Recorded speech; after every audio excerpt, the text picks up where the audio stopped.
우리 함께 하나님의 말씀 누가복음 1장 37절에 있는 말씀을 함께 보도록 하겠습니다. 신약성경 누가복음 1장 37절에 있는 말씀입니다. 대저 하나님의 모든 말씀은 능치 못하심이 없느니라. 아멘. 우리 약속의 말씀 우리 다 함께 한번 읽어보도록 하겠습니다. 대저 시작. 대저 하나님의 모든 말씀은 능치 못하심이 없느니라. 아멘. 불가능이 없다라고 말씀하십니다. 하나님의 말씀이 살아있음을 신뢰하시나요? 지금도 움직이고 여전히 일하고 계시므로 하나님의 말씀대로 걸어가는 백성들을 끝까지 인도하시고 책임지실 우리 하나님을 찬양하며 하나님께 감사를 드립니다. 우리 계시록 공부를 기도함으로 우리 함께 시작하도록 하겠습니다. 하나님 우리 아버지, 어지럽고 앞이 보이지 않는 세상을 살아가지만 빛 대신 예수님을 보여주시고 밝히 깨닫게 하셔서 우리에게 분부하신 사명을 깨달을 수 있도록 이 시간 성령께서 함께하여 주시옵소서. 하나님이 분명한 목적을 가지고 주신 진리의 말씀을 믿음의 눈을 열어 보게 하시고 믿음으로 깨닫게 하셔서 순종하는 진리의 백성 삼아 주시기를 예수 그리스도의 이름으로 간절히 기도하옵나이다. 아멘. 성경에 엘리야에 대한 이야기가 말라기에 기록되고 있습니다. 우리 말씀 같이 보겠습니다. 보라, 여호와의 크고 두려운 날이 이르기 전에 내가 선지자 엘리야를 너에게 보내리니 그가 아버지의 마음을 자녀에게로 돌이키게 하고 자녀들의 마음을 그들의 아버지에게로 돌이키게 하리라. 아멘. 성경에는 엘리야라고 하는 인물을 지칭할 때 두 명의 인물로 구약 성경의 한 명, 신약 성경의 한 명을 지칭하고 있습니다. 구약 성경의 엘리야는 디셉 사람 엘리야입니다. 그럼 두 번째 엘리야는 누굴까요? 성경의 침례 요한이라고 이야기하고 있습니다. 그 말씀을 좀 같이 봅니다. 요한은 예수의 초림을 선포하기 위하여 엘리야의 정신과 능력으로 왔다.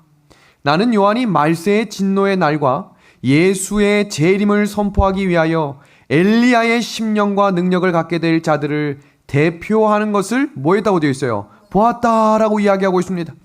또 다른 말씀입니다. 예언은 반드시 성취될 것이다.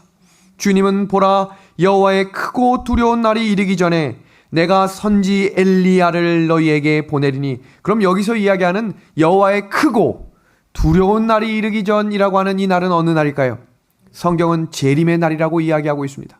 그러니까 성경에 등장하고 있는 첫 번째 디셉 사람 엘리야와 침례 요한의 엘리야 말고도 세 번째 엘리야가 준비되어야 함을 우리에게 가르쳐주고 있는 것입니다. 그럼 엘리야가 어떤 복음을 전하고 증거했는지를 알아야겠죠. 그리고 하나님께서는 그 사람들을 어떤 말씀을 가지고 전진하기에 그들에게 엘리야라고 지칭하신 것일까요?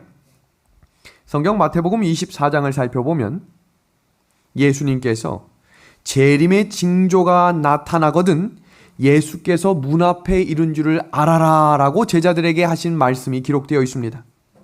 이 말씀을 좀 보겠습니다. 무화과 나무의 비유를 배우라. 그 가지가 연하여지고 잎사귀를 내면 여름이 가까운 줄을 아나니 이와 같이 너희도 이 모든 일을 보거든 인자가 가까이 곧 문 앞에 이른 줄을 알라. 내가 진실로 너희에게 이르노니. 다 같이 한번 읽어주시겠습니까? 이 세대가 시작. 이 세대가 지나가기 전에 이 일이 다 이루리라. 아멘. 여기서 중요한 사실은 제자들이 원래 질문하기 좋아했던 거 아시죠? 예수님이 비유로 말씀하신 모든 장면마다 뒤에 가서 제자들이 질문합니다. 예수님, 그 내용이 무엇입니까? 그런데 이 본문 말씀 속에 이 세대가 지나가기 전에 이 일이 이루겠다라는 이 말씀에는 제자들이 질문하지 않았어요. 그 이유가 무엇이었을까요? 알고 있었어요. 예수님이 반드시 다시 오신다는 사실을 믿었고 이 세대가 지나가겠다라고 말했으니까 어느 때에 올 것이라고 확신했을까요? 우리가 죽기 전에 예수님이 오실 것으로 믿었다는 것입니다. 그것이 진리의 백성의 특징입니다. 우리 세대에 예수님이 오실 것으로 믿고 나아간 백성들, 그래서 성경에 나오는 에녹도, 성경에 나오는 다윗도, 성경에 나오는 다니엘도 그 시대에 예수님이 올 것을 믿고 전진했다는 것입니다. 이 말씀을 기억하시면서 마태복음 24장 2절의 말씀을 보겠습니다. 너희가 이 모든 것을 보지 못하느냐? 내가 진실로 너희에게 이르노니 돌 하나도 돌 위에 남지 않고 다 무너뜨리지리라. 이 성이 무너진다라는 말씀과 왜 재림의 징조를 연결해서 말씀하셨을까요? 그 말씀을 영감의 글은 이렇게 소개합니다. 예수께서는 예루살렘의 멸망과 당신의 재림의 큰 날을 따로 분리하여 제자들에게 대답하지 않으셨다. 그분은 이 두 사건을 섞어서 말씀하셨다. 만일 예수께서 당신께서 보신 대로 장래에 일어날 사건들을 제자들에게 공개하셨다면 그들은 그 광경을 견딜 수 없었을 것이다. 그들에게 자비를 베풀어 그분은 두 큰 위기를 섞어서 설명하시고 제자들이 스스로 그 뜻을 연구하도록 하셨다. 그래서 우리가 살필 내용은 마태복음 24장에 나오는 장면의 순서들이 마지막 때의 재림의 장면의 순서들과 매우 깊은 연관이 있다는 사실을 기억하시면서 마태복음 24장을 연구하셔야 되는 것입니다. 마태복음 24장에 어떤 장면이 기록되어 있는가? 독수리라고 하는 이 죽음이 있는 곳에 독수리들이 모이겠다라고 이야기하고 있거든요. 이 장면은 요한계시록 19장 우리가 전 시간에 살폈던 새들의 잔치와 아주 긴밀한 연결이 되어 있는 것입니다. 마지막 때가 되면서 기독교 전체에 하나님의 계명을 지키는 신앙이 사라지고 사랑이 식어지는 시대에 살아가는 우리들이 기억해야 할 것은 이 마태복음 24장과 계시록이 어떻게 연결되고 있는가를 확인해 보아야 합니다. 마태복음 24장의 순서를 구조적으로 좀 잠시 설명드리면 마지막 때의 재림의 징조를 4절부터 14절까지 순서대로 차례대로 기록하고 있습니다. 그리고 이 장면과 함께 예루살렘의 멸망을 15절부터 20절까지 그 순서를 차례대로 기록하고 있습니다. 그리고 이 두 장면이 끝난 다음 바로 나오는 이야기가 바로 짐승의 표 환란에 대한 예언입니다. 그러니까 이 순서가 결국 어떤 것을 향해 집중되고 있습니까? 짐승의 표 환란입니다. 마지막 때의 순서인 마태복음 24장 4절에서 14절의 말씀을 순서대로 한번 정리해 보도록 하겠습니다. 첫 번째, 거짓 선지자들의 미혹입니다. 두 번째는 거짓 복음, 거짓 교리, 거짓 성령 운동이 활발하게 이뤄지겠다라고 이야기합니다. 세 번째는 민족이 민족을, 나라가 나라를 대적하는 일들이 일어나겠다는 것입니다. 그리고 엄청난 규모의 지진과 기근과 온역이 찾아오겠다라고 이야기하고 있고요. 다섯 번째는 불법이 성하고 사랑이 식을 것이다. 제가 지난주 토요일 날 장로님들과 모여서 잠깐 대화하는 시간 동안 제가 기사 보기가, 뉴스 보기가 두렵다라고 이야기했습니다. 오늘도 신문을 보니까 차마 눈으로 읽고 입으로 담기 어려운 세상의 범죄 뉴스들을 보면서 사랑이 단어가 사라지고 있는 시대에 살고 있는 우리들이 깨달아야 할 것이 무엇인지를 다시 한번 생각해 보면 좋겠습니다. 그런데 성경 그 9절 후반부에는 끝까지 견디는 자는 무엇을 허락하시겠다? 구원을 허락하시겠다 그랬어요. 그래서 이 천국 복음이 모든 민족에게 증거되기 위하여 온 세상에 전파되리니 그제야 무엇이 오겠다고요? 끝이 오겠다 그랬어요. 제가 한번 질문해 봅니다. 이 질문을 1990년대에 하는 질문과 2021년 6월 22일에 하는 질문은 전혀 다르게 느끼셔야 합니다. 정말 마지막 때가 되셨다고 생각하고 계십니까? 예수님이 정말로 우리 시대에 오실 수도 있겠다라고 생각하며 전진하고 계신 겁니까? 예수님이 지금 오지 마시고 조금 나중에 오라고 하시는 분들은 깨어나야 합니다. 예수님이 발자국 소리가 예전엔 저 먼 발치에서 들렸다면 이제 정말 가까이 오고 있다는 사실을 기억해야 합니다. 성경 누가복음 21장 25절과 26절입니다. 사람들이 세상에 임할 일을 생각하고 무서워함으로 기절하리니 이는 하늘의 권능들이 흔들리겠음이니라. 아멘입니다. 뉴욕타임즈에서 오늘 발표된 기사를 좀 소개하겠습니다. 빙하와 해류 기상 이변을 요 사진과 함께 이야기하며 그린란드 1년에 약 2770톤의 빙하가 녹고 있음을 발표했습니다. 두 번째입니다. 빙하가 녹은 물이 2770톤이 녹아서 바다에 들어가면 온도가 어떻게 되겠어요? 변화가 되겠죠. 변화가 일어납니다. 그리고 해류 순환 속도가 저하되면서 이 순환이 공기 정화뿐만 아니라 온도를 균형을 맞춰야 될 것이 깨져버렸습니다. 네 번째, 열 정체가 되면서 유럽과 북아프리카가 가뭄이 심화되고 대서양 허리케인 증가 등 이상기후 촉발 가능성을 발표했습니다. 지금 보시는 이 사진은 우측에 있는 사진과 좌측에 있는 사진을 한번 비교해 보시면 특별한 한 장면이 사라지고 있다라는 것을 확인하실 수 있는데요. 지금 보십시오. 옆에 보시는 이 사진은 1980년대 사진과 2020년의 사진을 비교한 사진인데 매년마다 한국 크기의 얼음이 녹고 있어요. 그러니까 얼마밖에 안 남았냐면 30년밖에 안 남았다고 미국에서 발표했습니다. 이것은 미국 항공우주국과 해양대기청이 공통으로 발표한 내용인데 이것은 무엇을 의미하냐면 더 이상 지구가 사람이 살 수 없는 곳으로 완전히 바뀌어서 예수님이 오실 수밖에 없는 일들이 일어나겠다는 것입니다. 그 장면을 좀 읽겠습니다. 온난화로 기상이변 피해 속출 세계 산업과 무역 구조가 다 바뀌어야 한다. 지구온난화로 예측하기 어려운 기후 위기가 닥치고 있다. 제가 지금 최신 업데이트 자료를 좀 공개합니다. 예전에 했던 자료들이 아니라 계속 어떻게 변하고 있는지를 보셔야 해요. 유럽입니다. 2003년, 2010년, 2018년 대폭염 및 극심한 가뭄이 지금 보시는 이 사진이 유럽이라면 믿으시겠습니까? 상상할 수 없는 일들이 지금 일어나고 있습니다. 두 번째입니다. 인도인데요. 작년이죠. 2020년 4개월이 넘게 폭우가 이어지면서 마을 수천 곳이 침수되며 수많은 사람들이 죽었습니다. 근데 이게 코로나로 다 묻힌 거예요. 다음입니다. 중동입니다. 2021년 올해 50도 넘는 폭염이 평년보다 한 달 일찍 시작되었습니다. 러시아입니다.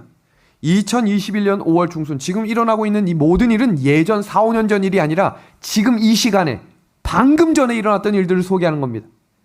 2021년 5월 중순 평균 기온이 13도를 훨씬 웃도는 30도 폭염. 30도가 웃도는데 그게 어느 나라라고요? 러시아가 말입니다. 다음은 중국입니다. 2020년 6월 남부 지역에 2달 넘게 이어진 폭우로 홍수와 산사태의 피해가 이어졌고 호주입니다. 2020년 7월부터 7개월 넘게 가뭄과 산불이 이어져 토지와 생태계가 소실되었습니다. 다음 미국입니다. 2021년 바로 지금 6월입니다. 캘리포니아 등 서부 사상 최고의 기온이 기록되며 여름철 가뭄과 산불로 시름을 지금 앓고 있습니다. 다음입니다. 대서양인데요.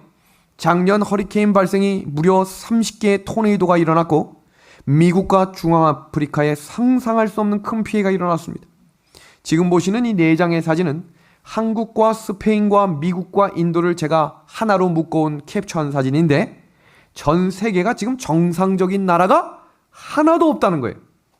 지금 보시는 이 그림은 브라질과 러시아, 인도네시아에 불이 났는데 꺼지질 않아요. 불이 났는데 뭐 하지 않는다고요? 물이 없어서일까요? 기술이 부족해서일까요? 설명할 수 없는 불이 꺼지질 않는 거예요. 근데 영감의 글에 뭐라고 이야기하나 보겠습니다. 뜻하지 않은 화재가 발생할 것이며 어떠한 인간의 노력으로도 이 불은 끄지 못할 것이다. 지상의 궁전들은 사나운 불길에 휩싸이게 될 것이다. 마지막이 이르렀고 은혜의 기간은 끝나려 하고 있다. 그러니까 지금 깨어 기도하며 예수님이 오실 수 있는 시간이 은혜의 시기임을 기억해야 합니다. 지금 보시는 이 그림은 불과 2주 전에 화산 폭발이 일어난 사진을 캡처해 왔습니다. 인자가 구름 가운데 나타나기 전에 자연계의 만물이 진동할 것이다.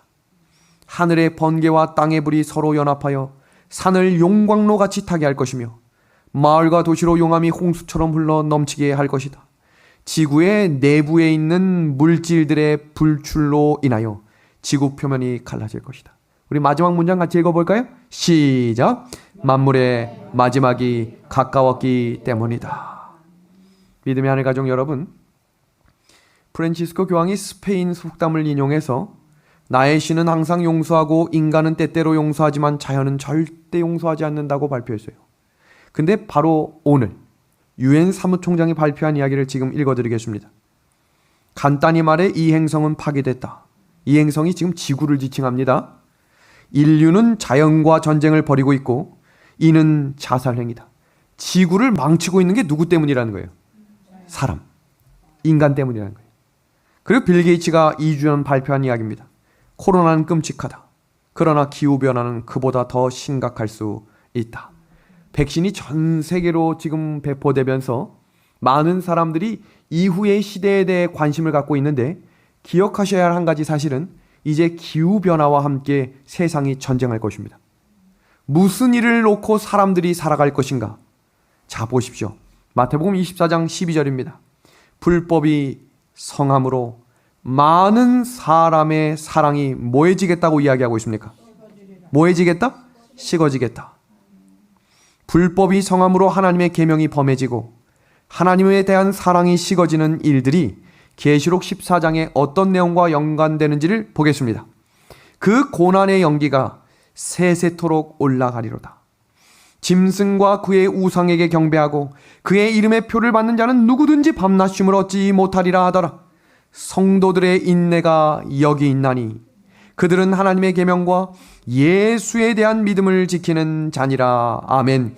예수님만 믿는 사람들이 아니라 예수님을 믿는 믿음을 가지고 계명을 지키는 사람들임을 기억하셔야 합니다. 믿기만 하면 구원받는다고 하는 개신교의 바르지 못한 진리들을 여기 잘 보셔야 돼요. 다시 봅니다. 그들은 예수에 대한 믿음만이 아니라 하나님의 계명과 예수에 대한 믿음을 지키는 사람들이라는 사실입니다. 그러니까 마지막 때 이것이 어떻게 되겠다는 거예요? 무너지겠다는 거예요. 그러면 과연 하나님은 어떤 사람들에게 엘리야가 전했던 그 기별들을 전하게 하실까? 성경 계시록 7장에 있는 말씀을 같이 보겠습니다. 계시록 7장 1절입니다. 이 일 후에 내가 내 천사가 땅 내 모퉁이에 선 것을 보니 땅의 사방의 바람을 붙잡아 바람으로 하여금 땅에나 바다에나 각종 나무에 불지 못하게 하더라. 지금 아직 우리가 숨쉬고 이 저녁에 함께 모여 말씀을 연구할 수 있는 이유는 내 바람을 지금 누가 붙잡아주고 있기 때문일까요? 천사들입니다. 천사들이. 왜 그 천사들이 그 바람을 붙잡고 있는가? 이어지는 구절입니다. 또 보면 다른 천사가 살아계신 하나님의 인을 가지고 해 돋는 데서부터 올라와 땅과 바다를 해롭게 할 권세를 받은 내 천사를 향하여 큰 소리로 외쳐 이르되 우리가 같이 읽겠습니다. 시작. 우리 하나님의 종들의 이마에 뭐 할 때까지? 인칠 때까지. 그러니까 지금은 무슨 시기인 거예요? 하나님의 말씀을 끝까지 선포할 마지막 엘리야를 선별하는 시기입니다. 그럼 어떻게 우리가 입맞는 자로 준비할 수 있을까? 첫 번째, 죄를 용서를 받고 감사와 기쁨으로 우리의 영혼이 채워줘야 합니다. 이게 얼마나 중요한 말씀인지를 제가 몇 번이고 반복하고 설명했죠. 두 번째는 뒤를 돌아보며 하나님의 인도하신 손길과 은혜를 기억함으로 앞으로 전진해 나가는 겁니다. 어떤 분들은 설교를 듣고 무섭습니다라고 하는 반응들을 하시는 분들이 있어요. 어떻게 해야 될지 모르겠습니다. 지금까지 걸어온 인생도 내가 한 게 없어요. 그러니까 앞으로 나아갈 길도 예수님밖에 없는 거예요. 그거밖에 없는 거예요. 그러기 위해 우리가 말씀을 보고 모든 말씀은 불가능한 일이 있다 없다? 없다. 이 선포의 말씀을 가지고 우리 함께 나아가기를 우리 예수님의 이름으로 소망합니다. 마지막 때의 싸움은 바로 하나님의 율법에 대한 싸움입니다. 사단이 가지고 있는 두 가지 핵심 미혹은 사람들로 하여금 아예 하나님의 율법을 부정하도록 유도할 것입니다. 잘못됐다, 틀렸다. 두 번째는 하나님의 율법을 가감하거나 변개하여 변화된 것을 지킬 수 있도록 사람들에게 맞춘 하나님의 법을 제공할 것입니다. 이게 어떻게 연결되는지 한번 보십시오. 마지막 때에 일어날 두 가지 예언은 짐승의 환난과 예수님의 재림밖에 남지 않았다고 소개했지요. 그럼 짐승의 표 환난, 하나님께서 사용하시는 백성들은 누구일까? 그들은 짐승의 표가 무엇인지 분명히 알고 있기 때문에 그것을 거절하는 백성들입니다. 그리고 어떤 성도가 마지막 환난을 통과하는지 정확한 진리와 예언의 빛을 가진 성도들을 하나님은 마지막 엘리야로 부르실 것입니다. 그리고 하나님의 계명을 지키고 무엇이 식지 않은 성도들, 사랑입니다. 그것이 마태복음 24장에 기록되어 있는 마지막 징조예요. 이게 사랑이 식어지고 불법이 성하게 되겠다. 그건 불법이란 말은 무슨 말이에요? 하나님의 법을 범하는 일이 자행되겠다는 것입니다. 그 이야기가 계시록 14장에 바로 짐승의 표 환란입니다. 이어지는 내용 보세요. 하나님의 무엇과 계명과 예수 믿음을 지키는 성도들만이 뭘 받지 않겠대요? 짐승의 표 환란입니다. 그러면 여기서 질문입니다. 마지막 때에 하나님의 백성들이 온 세상에 전파해야 할 엘리야가 전했던 복음이 뭘까요? 그건요, 엘리야가 전했던 구약의 복음과 동일한 복음이겠죠. 왜냐하면 성경은 변하지 않기 때문이에요. 그 시대의 복음과 지금 2021년의 복음이 같습니다. 그럼 엘리야가 하늘에서 불이 내려왔을 때 외쳤던 기별이 뭐였어요? 한번 볼까요? 그 말씀을 좀 보겠습니다. 엘리야가 모든 백성에게 가까이 나아가 이르되 너희가 어느 때까지 둘 사이에서 머뭇머뭇하려느냐. 잘 보셔야 됩니다. 여호와가 만일 하나님이면 그를 따르고 바알이 만일 하나님이면 그를 따를지니라 하니 백성이 말 한마디도 뭐하지 않았습니까? 대답하지 아니하는지라. 하나님이 찾으시는 한 사람, 하나님이 찾으시는 마지막 남은 무리들은 사람을 의지하거나 배경을 의지하는 사람이 아닙니다. 그래서 엘리야는 능력의 사람이 되었고 하나님께서 명하신 모든 사명을 완수했습니다. 오늘 하나님은 그런 사람을 찾고 계십니다. 그럼 우리 마태복음 24장의 재림의 징조에 대해서 이야기할 때 가장 반복되고 강조되는 하나를 꼽으라면 그것은 지진도 아니고 기근도 아니며 전염병도 아닙니다. 여기 같이 한번 읽어보시겠습니까? 사람의 시작. 사람의 미혹을 뭐하라? 제가 지난주 금요일 저녁 토요일 날 미혹에 대해서 소개했죠. 사단의 직업이 뭐라 그랬어요? 미혹하는 자. 미혹의 뜻이 뭐라 그랬죠? 옳은 길을 알고 있지만 다른 길을 알려주는 것. 그게 미혹입니다. 구원의 길을 사단은 정확히 알기 때문에 어느 길을 알려줄까요? 전혀 다른 길로 알려주는 것이 사단의 직업입니다. 그런데 마지막 때에 가장 주의해야 될 것이 뭐라 그랬어요? 미혹입니다. 성경 구절을 좀 봅니다. 사람을 미혹하게 하겠다. 거짓 선지자가 많이 일어나 미혹한다. 그때 사람이 너희에게 말할 때 뭐하지 말아라. 믿지 말아라.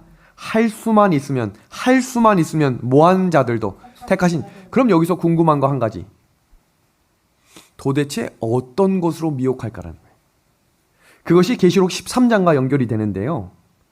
계시록 13장을 보면 한 짐승이 나와서 세상을 미혹하겠다라고 이야기하면서 하늘에서 불이 내려오는 징조를 하겠다 그랬어요.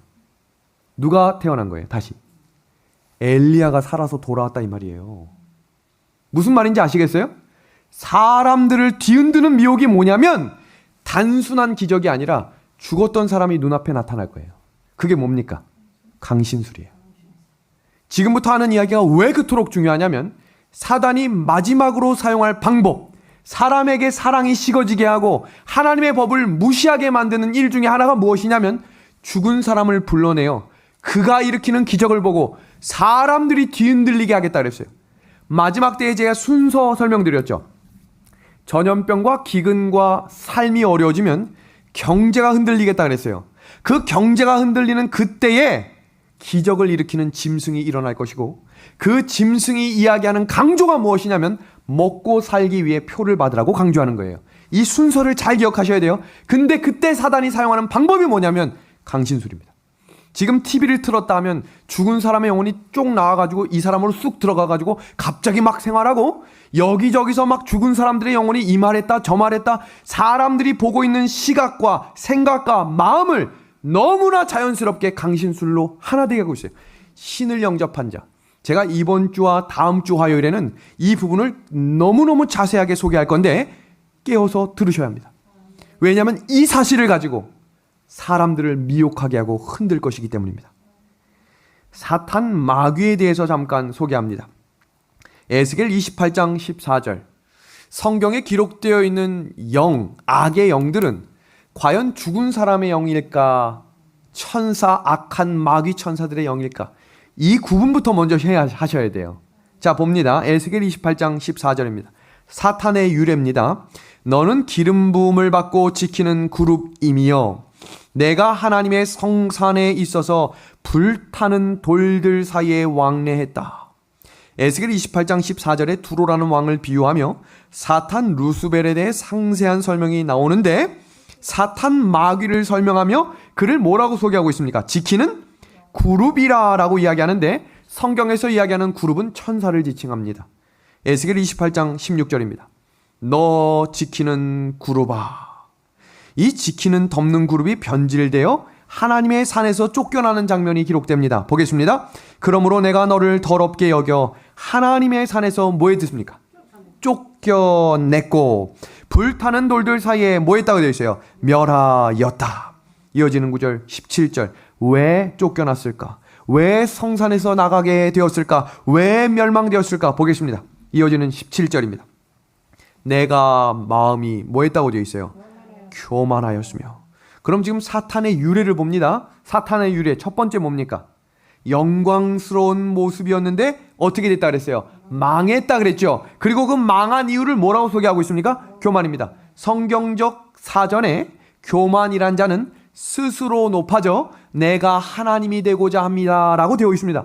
교만이란 단어는 내 결정, 내 일, 내 자녀 문제, 내 모든 것을 누가 결정하는 거예요? 내가 결정하는 사람은 사탄입니다. 성경이 그렇게 이야기하고 있습니다. 하나님께서 내 주인 되심을 인정하는 자는 하나님께 기도함으로 결정하게 될 것입니다. 그런데 사탄 마귀가 이렇게 될 수밖에 없었던 이유가 무엇인가? 하나님과 같이 되고 싶었어요. 그래서 하늘에 전쟁이 있었는데 선악의 싸움이 일어나 천사 3분의 1이 쫓겨났습니다. 누가복음 10장 18절의 말씀, 예수께서 이르시되 사탄이 하늘로서 번개같이 떨어지는 것을 내가 보았다라고 이야기하고 있습니다. 그러니까 사탄 마귀가 마지막 때에 사용할 방법이 무엇이냐면 미혹인데 그 미혹하는 방법이 무엇인가? 사탄이 하는 일을 6가지로 좀 잠깐 정리합니다. 첫 번째입니다. 거짓말을 하여 하나님의 백성을 속이고 하나님의 백성을 고소하여 구원받지 못하게 하며 전도하는 길을 막아 복음이 전파되지 못하도록 하고 마음밭에 뿌려진 말씀의 씨앗을 빼앗아 자라지 못하게 합니다. 그리고 그것을 가라지를 심는다라고 이야기하고 악하고 나쁜 생각을 사람들의 마음속에 집어넣습니다. 그러니까 지금 개신교에서 가장 많이 하고 있는 사람이 죽으면 어디 간다? 천당 간다. 그리고 연옥에 있는 중간 지점에 있는 사람을 위해 뭐 하자? 헌금하자. 그럼 어디로 간다? 하늘 간다. 그러면 이것이 무엇을 거절하게 되는가? 예수님이 다시 오실 필요가 있어요, 없어요? 그것도 없고. 그럼 죽은 사람이 부활하는 것도 있을 필요가 있어요, 없어요? 없게 됩니다. 그럼 성경에서 이야기하고 있는 가장 중요한 기둥교리들이 사라지고 없어지는 것입니다. 고린도전서 15장 13절입니다. 만일 죽은 자의 부활이 없으면 그리스도도 다시 살아나지 못하셨으리라. 그리고 이어지는 구절 속에 예수님의 재림의 장면을 이야기하며 부활이라고 하는 것이 어떤 것인지를 소개하고 있습니다. 보라 내가 너희에게 비밀을 말하노니 우리가 다 잠잘 것이 아니요 마지막 나팔에 순식간에 호련히 다 변화되리니 나팔 소리가 나매 죽은 자들이 썩지 아니할 것으로 다시 뭐 하겠다 그랬어요? 다시 살아나겠다 그랬어요. 그러니까 지금 죽은 사람들은 하늘에 가 있거나 지옥에 가 있는 것이 아니라 잠자고 있는 것입니다. 이 교리들이 어떻게 생겼는지를 오늘 역사적으로 좀 소개하려고 하는데요. 마틴 루터가 1517년에 이 가톨릭 교회와 대항하며 오직 성경과 오직 믿음을 가지고 전진했을 때 이미 그 시대에 수많은 이교설들이 끊임없이 들어와서 보세요. 마리아 숭배하는 이야기, 나중에 저희가 크리스마스와 또 태양신을 숭배하는 것이 왜 그토록 위험한 것인지를 우리가 공부할 텐데 그것이 다 이교 문화와 깊은 연관이 있어요. 이집트나 저기 헬라 철학이나 그곳에서 다 이방신들이 뭘 가지고 있었는 줄 아십니까? 태양신이 상징하는 게 뭐냐면 태양신의 어머니가 있고 아들이 있어요. 그래서 그 장면을 보시면 다 태양신이 다 어떻게 되어 있냐면 태양신 여자가 태양신 아기를 안고 있는 장면이 나옵니다.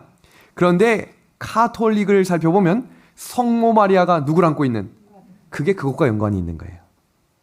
그것이 하나가 되었다라고 하는 이 내용도 나중에 한번 자세하게 공부해 보도록 하겠습니다. 마리아 숭배하는 거, 화채설이나 교황무르설, 연옥설, 고해성사, 면죄부 등 성경에 나와 있지 않은 것들을 다 하나하나씩 사라지고 있는 그때에 뭐는 가지고 가는 거예요? 일요일 예배, 또 뭐요? 부활절, 또 뭐요? 세례, 또 뭐요? 영혼 불멸설입니다. 영혼은 살아있겠다는 것입니다. 그 내용을 살펴보며 이 장면을 소개합니다. 창세기 3장 15절이 나온 배경은 우리가 지난 시간에 공부했습니다. 요 내용이 잘 이해가 되시지 않는 분들은 지난 시간에 공부했던 요한계시록을 반복해서 들으시면 되겠습니다. 하나님은 선악과를 먹으면 반드시 뭐하겠다? 죽겠다. 사탄 마귀는 죽지 않겠다. 둘 중에 하나는 거짓말이다 라고 했습니다. 먹었는데 어떻게 됐습니까? 죽었죠. 흙으로 돌아갔습니다. 그러면 사탄 마귀는 도대체 왜 죽지 않는다고 말했을까? 그것이 바로 사탄의 기만술입니다. 자, 보십시오. 사람의 몸은 죽지만 뭔 죽지 않겠다. 영혼은 죽지 않겠다. 이것이 성경, 구약 성경부터 나오고 있다는 사실을 알고 계십니까? 이 구체적인 내용을 다음 시간에 공부할 겁니다.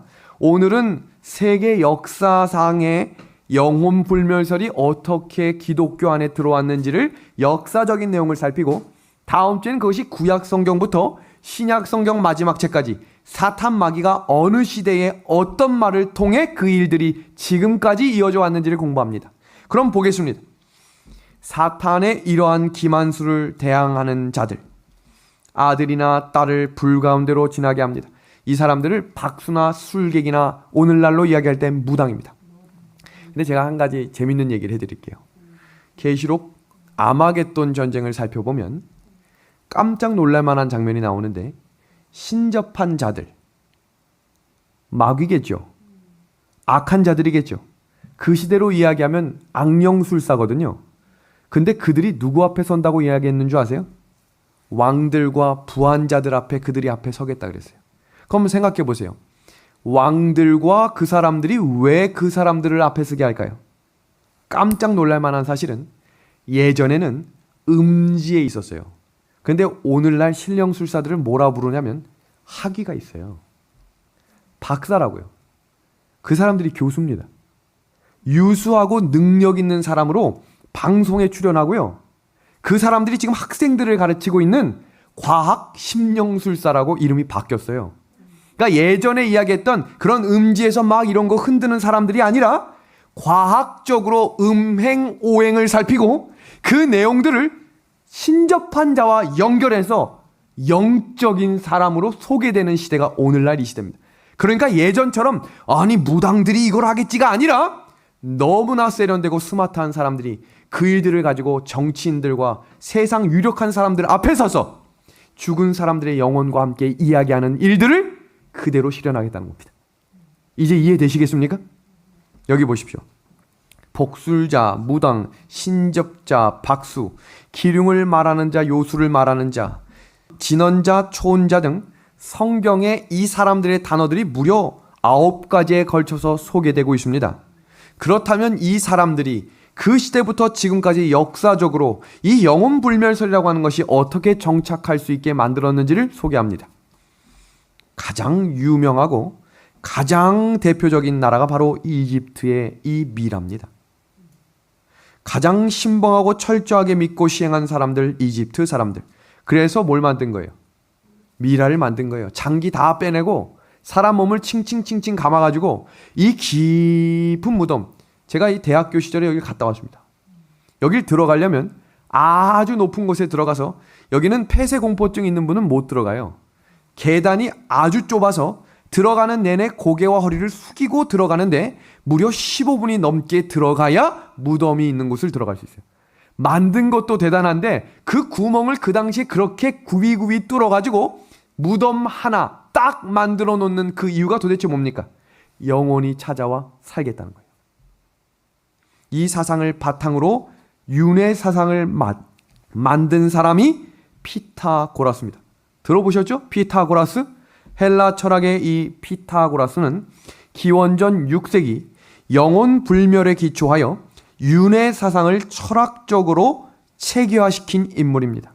그리고 이 사상을 그대로 이어받아 소크라테스가 이집트를 방문했다가 대단한 감동을 받고 그것을 자신의 신앙으로 받아들입니다.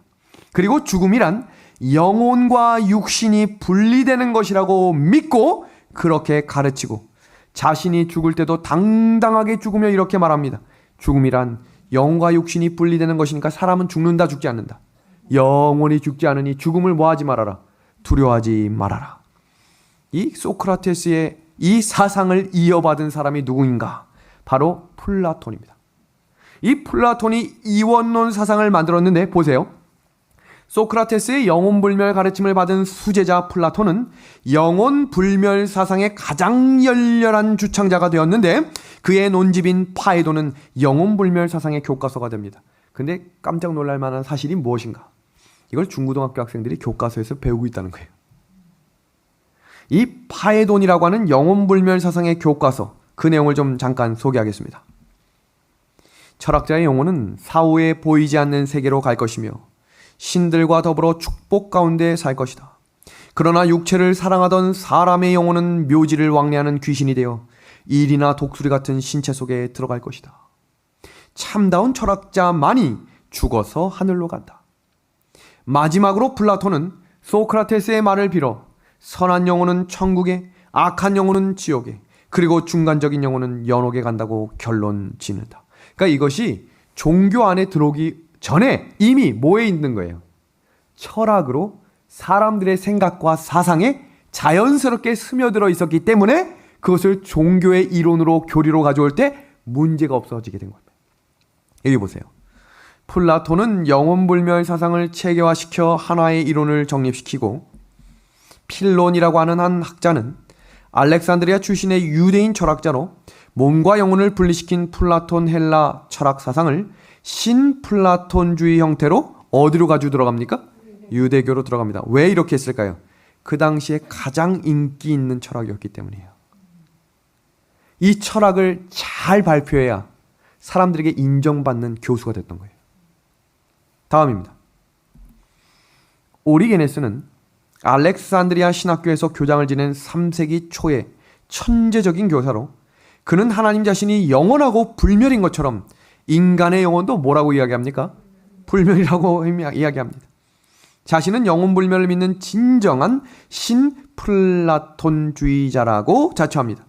그리고 3세기 이어서 터툴리안이 한 걸음 더 나아가 영혼이 탄다라고 하는 영혼지옥설을 최초로 주장합니다. 읽겠습니다. 플라톤과 같은 영혼불멸을 주장하고 한 걸음 더 나아가 악인의 영혼은 지옥불에 영혼이 탄다고 하는 영혼지옥을 최초로 주장합니다. 그리고 아우구스티누스입니다. 지금 이야기하는 인물들을 정확히 몰라도 적어도 여러 번 들었던 인물들일 거예요. 근데 그들이 주창하고 강조했던 게 뭔지를 주목해 보세요.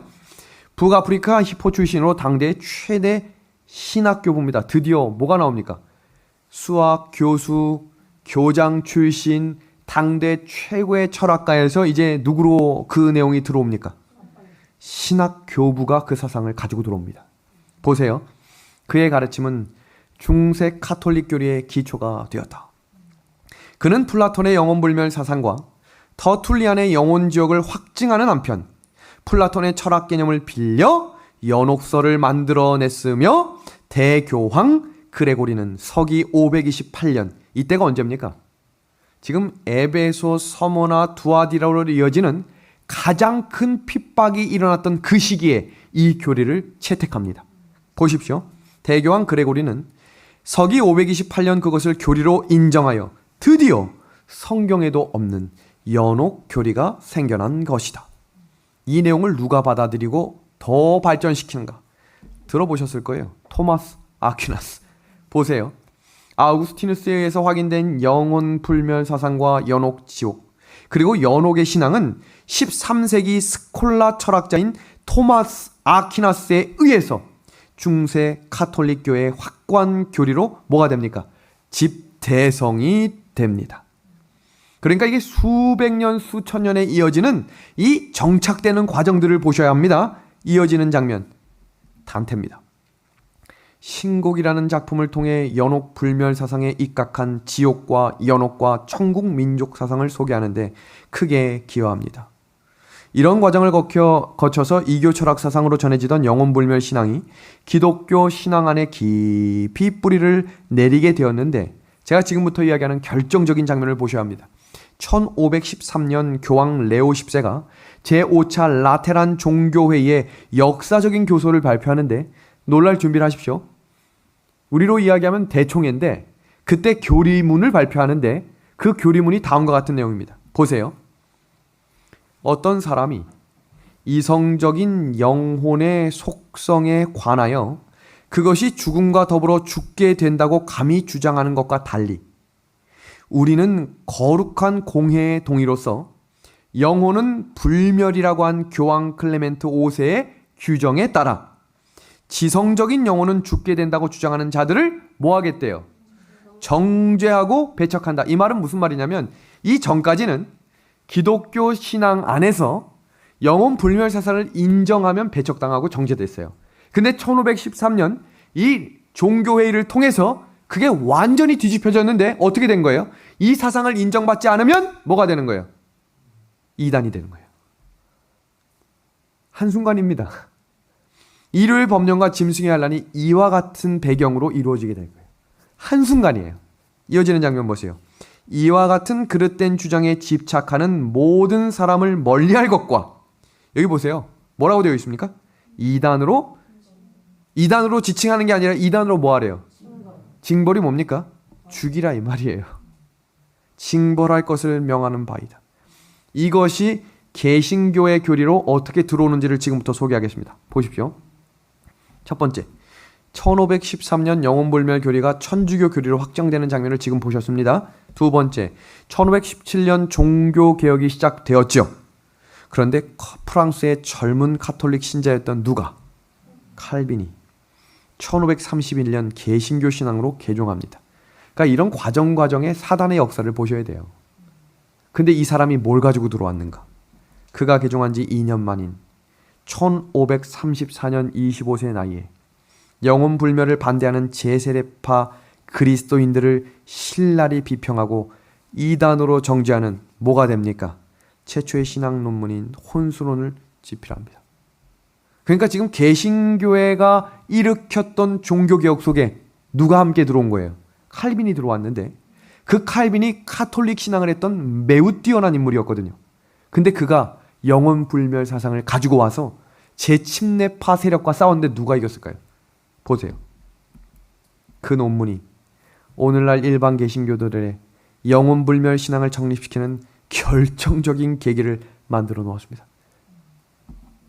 칼빈에 앞서 성서에 입각한 종교개혁을 주도했던 영국 옥스퍼드 대학의 교수 위클리프, 틴들, 독일 루터, 이미 중세교회의 영혼불멸의 교리가 이교적인 사상임을 지적했음에도 불구하고 누가 이겼어요?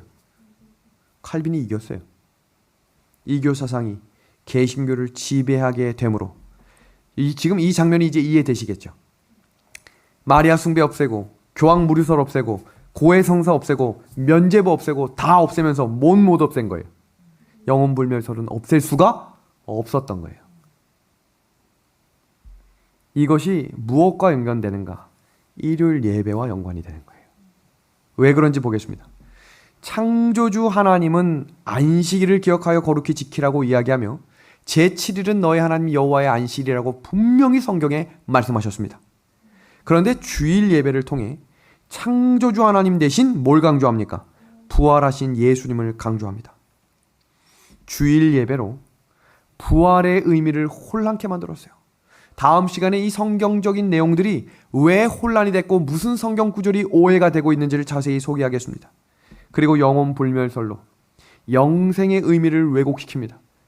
하늘에 가는 사람뿐만 영원히 사는 게 아니라 어디 가는 사람도 영원히 산다는 거예요. 지옥에 가는 사람도 모두 다 영원히 산다는 것입니다. 영원 불멸설로 재림시 예수님의 부활을 혼란케 하는 일이 시작됩니다. 그러니까 지금 보세요. 이 장면을 보시면 일요일 예배와 영원 불멸설이 이렇게 긴밀하게 연결되어 있기 때문에 마지막 때의 짐승의 표 환란이 사단이 미혹하겠다라고 하는 계시록 13장에 죽은 영혼들이 일어나 하늘에서 불이 내려오는 기적들을 일으킬 때 사람들이 와 하게 될 것입니다. 왜요? 그들이 먹고 사는 문제를 해결해 줄 거예요. 다 무너질 거거든요.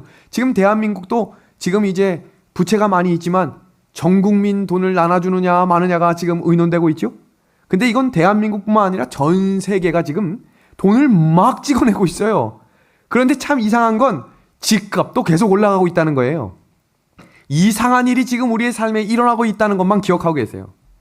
하루아침에 제가 어제 기사를 보니까 2만 원을 입금한 한 젊은이가 자고 일어났는데 그게 1,500조가 됐어요. 있을 수 있는 일입니까?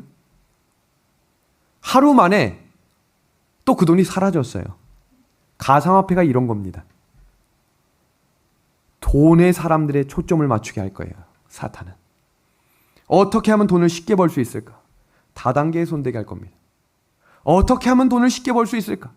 사람들이 땀을 흘리거나 일하지 않고 쉽게 돈을 방법을 더 연구하게 할 것입니다.